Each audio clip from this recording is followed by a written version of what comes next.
A House Called Tomorrow. You are not 15 or 12 or 17. You are 100 wild centuries and 15, bringing with you in every breath and in every step.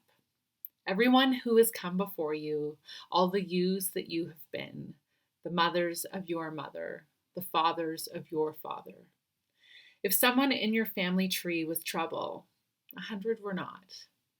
The bad do not win, not finally, no matter how loud they are. We simply would not be here if that were so. You are made fundamentally from the good. With this knowledge, you never march alone. You are the breaking news of the century. You are the good who has come forward through it all, even if so many days feel otherwise. But think, when you as a child learned to speak, it's not that you didn't know words. It's that from the centuries you knew so many. And it's hard to choose the right words that will be your own. From those centuries, we human beings bring with us the simple solutions and songs. The river bridges and star charts and song harmonies, all in service to a simple idea. That we can make a house called tomorrow. What we bring finally into the new day every day is ourselves. And that's all we need to start. That's everything we require to keep going. Look back for only as long as you must. Then go forward into the history you will make. Be good, then better. Write books. Cure disease. Make us proud. Make yourself proud. And those who come before you, when you hear thunder, hear it as their applause. That's called A House Called Tomorrow, and it's by Alberto Rios. So welcome to the second lesson. It's called Our Imagined Selves. And you can tell already by the taste of the poem that I shared with you, we really are going to be playing with this idea of past and present and future and this moment. But this time, we're going to be actively inviting our imagination to be our ally in this journey. I know that right now, many of you feel exhausted, depleted, like you can't go on. Many of you feel humbled and thankful for the precious and the reverence that has happened in this year for you and in these recent moments. And some of you feel a mixture of all of that.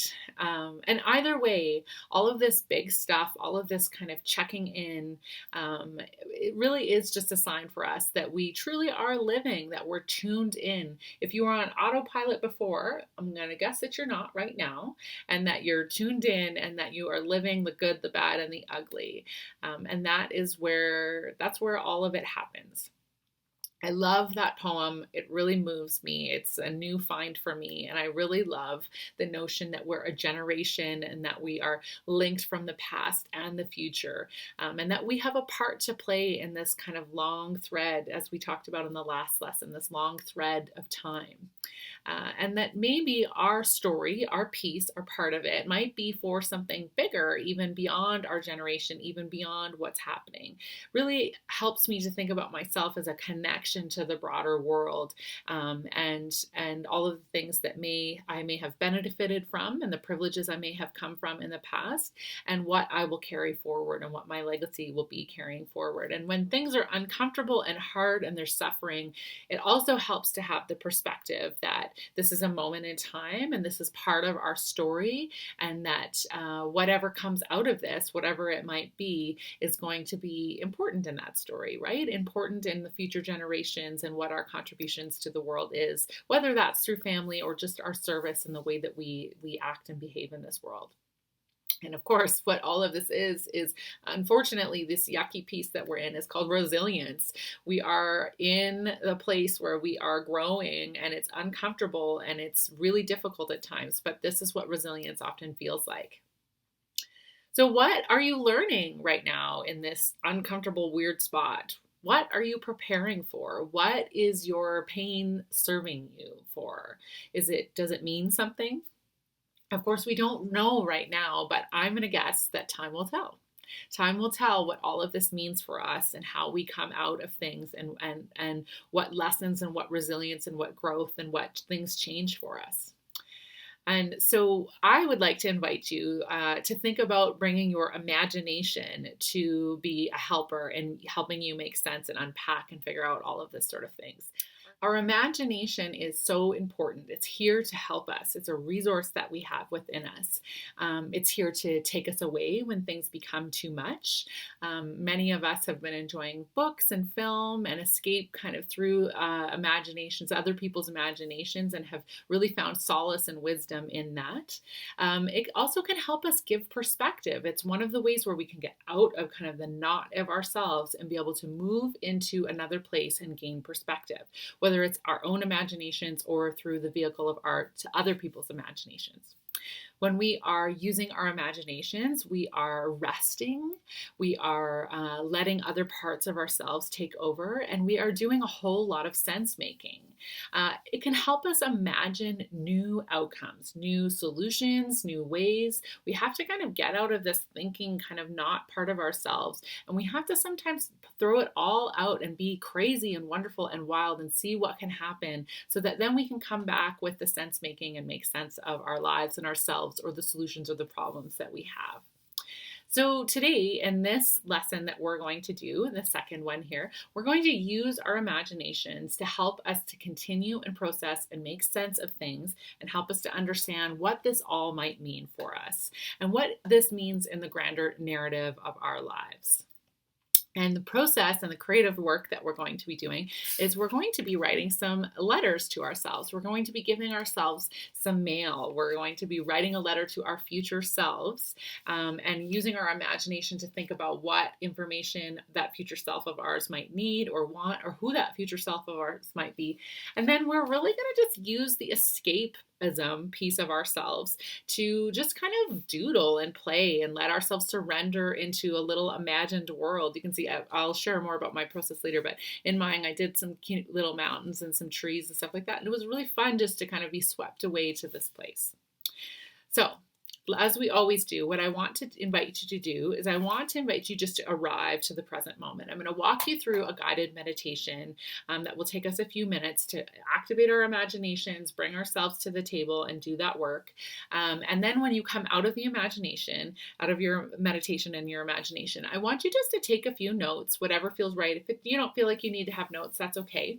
And then we're going to immediately jump into writing a letter to ourselves. And then I'll give you the instructions for kind of what else might help you with that letter to yourselves afterwards. So you'll be ready to jump in. So all you really need right now is a pencil or a pen and some paper. And you can get the envelope and do all of that sort of thing afterwards as well. So take a moment, just settle, just be where you're at, close your eyes, take a few breaths. Just really anchor yourself to this present moment where you are right now. See if you can feel the weight of yourself in this chair.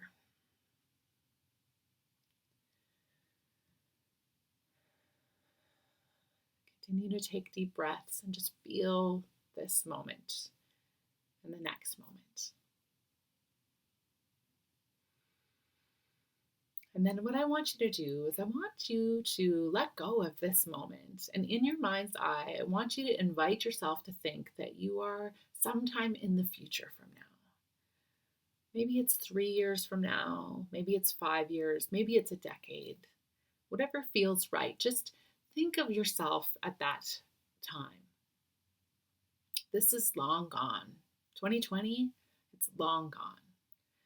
All the pain of it is, all the insights, all the joys, everything is gone from it. Just see if you can imagine yourself somewhere. What do you look like?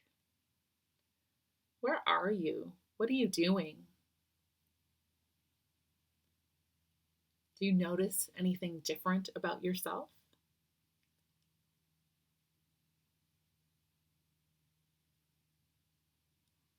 Imagine yourself safe. Imagine yourself well, physically well, emotionally well, spiritually well. Imagine yourself present in that future moment.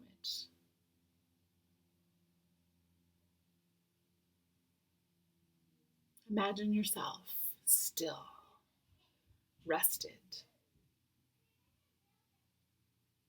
strong, soft, open. Just really feel that future strength, that place where you're at in that time and moment. And I want you just to think and just to notice and just to imagine what's different about then from now.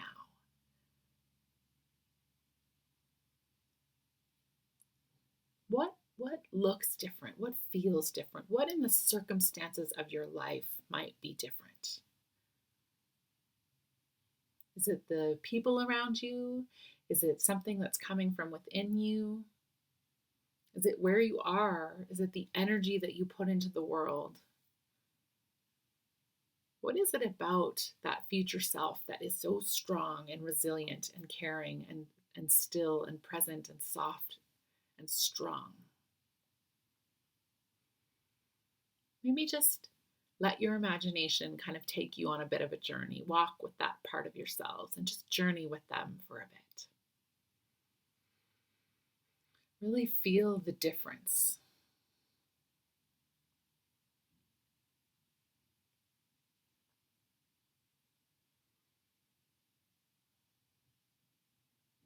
And when it feels right, just come back to this present moment with all of that insight and that gift and that little peekaboo you had of the future, strong, beautiful you.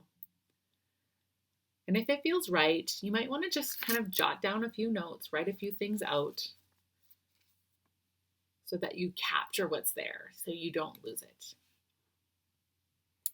And if you're ready to write the letter to your future self, you could push pause if you want to do that work. And then when you're ready, you can rejoin and we'll work on the letter to your future self.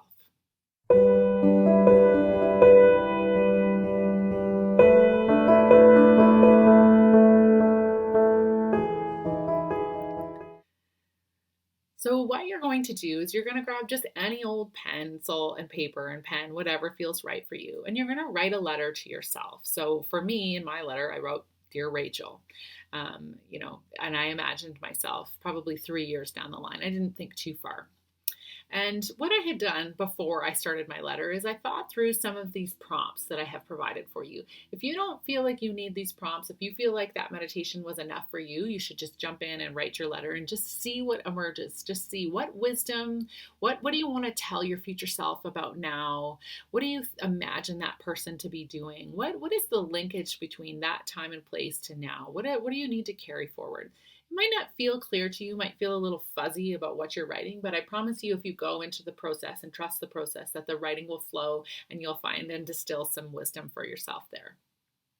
So the prompts that I've provided for you that will help you kind of, if you feel like you need a bit more, is maybe just to take a few moments and just to think about what I've learned this year that's most important for me is, or from now to then I intend to change, or this year has taught me, or I know what my own self-care means now, or I know what my connection to the world is now, right?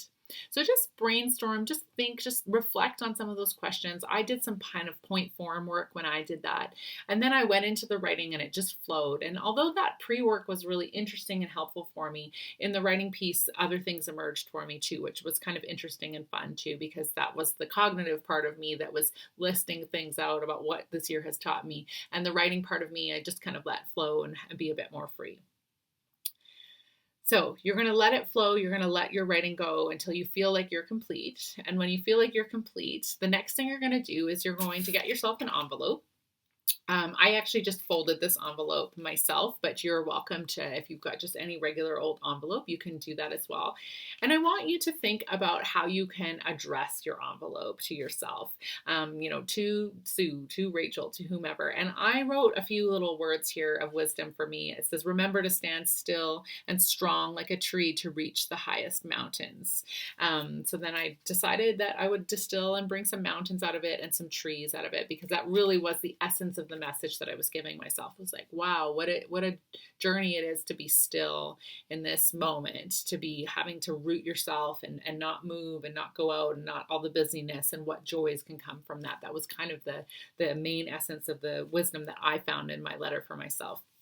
And so you can be playful. You could collage, you can doodle. I want to encourage you to do something really simple on the envelope. I want to encourage you to not labor this or make it hard. You might just want to, like I said, just cut some magazines and find some imagery that feels right. You might want to do some doodles. You might want to do a couple sketches. It might just be words that are on there. But the thing I want you to do is I want you to just be really clear about how you're addressing this. If you can kind of distill it to what is in the essence of this letter. And then I want you just to make it beautiful. Go on Pinterest, look at mail art that exists online, decorate it, really enjoy the process of just kind of being swept away into an art making process.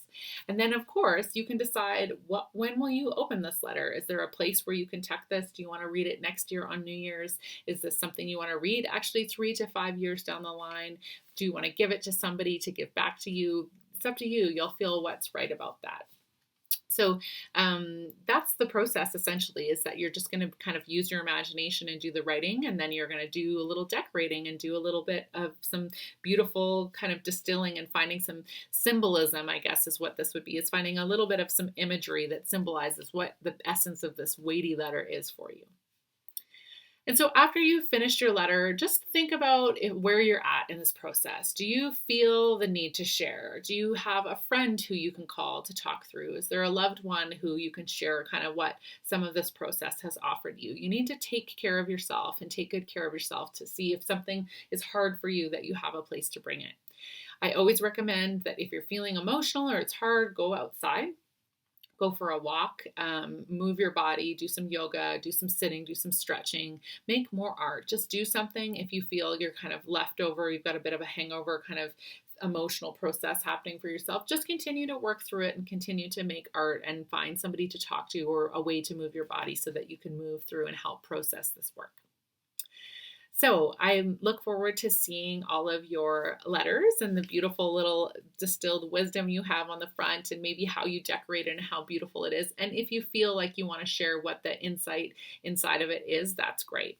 I will just say briefly, because I don't think there's a need to do another video. Really, for me, this really was what this was about noticing about how important this year has been for teaching me about the power of stillness, about the power of being in one place, of not kind of letting go of all the distractions and the fluff and really kind of being where I'm at. And I kept picturing rooting myself like a tree, and then thinking about the kind of heights that come from that, about how when you have this strong base and you're resisting all the distractions and the fluff, that you really can anchor yourself so strong. So that's what my process was all about. And again, look forward to seeing yours on Instagram or Facebook. And next week, we're going to start really preparing ourselves for the art journaling class. So that'll be fun too, because we're going to look at color and shape and imagery that we can bring into our art journaling session.